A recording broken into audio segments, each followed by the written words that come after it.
టాలీవుడ్ హీరోలతో సమానంగా fan base ఉన్న దర్శకుడు పూరి జగన్నాథ్. ఒకప్పుడు బ్లాక్ బస్టర్ హిట్స్ అందుకున్న పూరి ఇప్పుడు తన రేంజ్ హిట్ కోసం ఎదురుచూస్తున్నారు.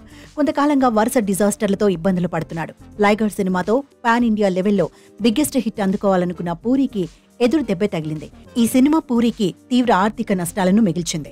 దీంతో వీరి కాంబోలో రావాల్సిన జనగణమన చిత్రం కూడా ఆగిపోయింది. చివరిగా పూరికి కాస్త బూస్ట్ ఇచ్చిన సినిమా ఇస్మార్ట్ శంకర్. రామ్ పోతినేని హీరోగా పూరి జగన్నాథ్ తెరకెక్కించిన ఈ మూవీ బ్లాక్ బస్టర్ హిట్ కావడమే కాకుండా భారీ కలెక్షన్స్ రాబట్టింది. ఇక ఇప్పుడు ఈ హిట్ కాంబో రిపీట్ అవుతుంది. ఇస్మార్ట్ శంకర్ సినిమా తర్వాత దీనికి సీక్వెల్ గా డబుల్ ఇస్మార్ట్ మూవీని పూరి తెర మీదకి తీసుకువస్తున్నారు.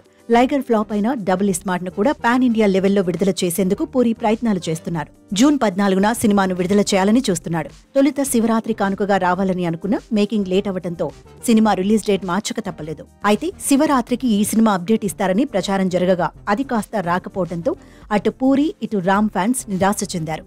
సంజయ్ దత్ కీలక పాత్రలో కనిపించనున్న ఈ మాస్ యాక్షన్ ఎంటర్టైనర్ అప్డేట్స్ కోసం అభిమానులు ఈగర్గా వెయిట్ చేస్తున్నారు.